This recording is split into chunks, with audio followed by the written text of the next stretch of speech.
How do you feel that went? Alright, yeah. Talk about the good points, talk about the bad points. 1 second. There is something on there. I can't see properly. Good points and bad points. Well, I think I was prepared and I think it was full of content. Bad points. It's hard. It's always hard to talk about the bad points of your own stuff.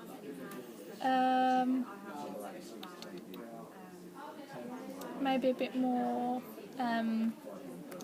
evidence for my points, maybe. I think you had evidence there. I think what you had there, I think insight from yourself would have been good Okay. to show true insight into why your posts are getting more engagements compared to your competitors, like in comparison to, Yeah. say, for instance, so you did no analysis of your customers. Okay. So the customer, which is one of the first things we talk about, isn't it? Analyse your customers. So what's the difference between, you could select 10.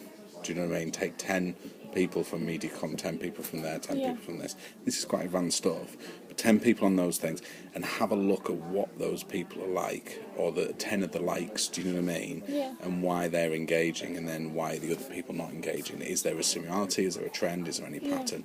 Just a tiny bit of insight that kind of belies why, because what the engagement you're getting with the amount, if you do it on a percentage, so you were getting 10 to 20 likes per thing, you had 200 followers? Yeah. Yeah, so that's nearly a 10 to 20% engagement rate based on the amount of followers. If you applied that to MediaCom, who were getting 2 or 3 likes with 17,000, I don't even know the maths of that, but it's less than a percent. Do you see what I mean? Now, is that due to the fact that your 250 followers are all your mates?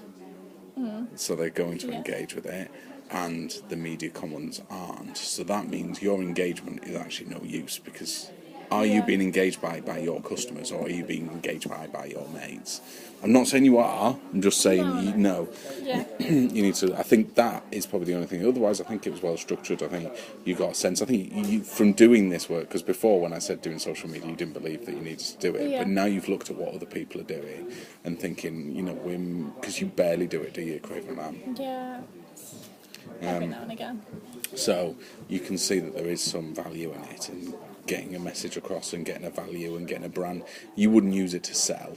No. And you never mentioned that. And I think your plan for your budget and stuff was great. You took a very planning aspect to it, rather than, quite often when people do this, they go on a creative side, which is where I would go into. You went on planning side, which is where your strengths are, and that's great. It would have been nice to maybe have some content ideas and something like example posts of what you were thinking of doing, Yeah. but otherwise I am nitpicking, and that would be about it, really.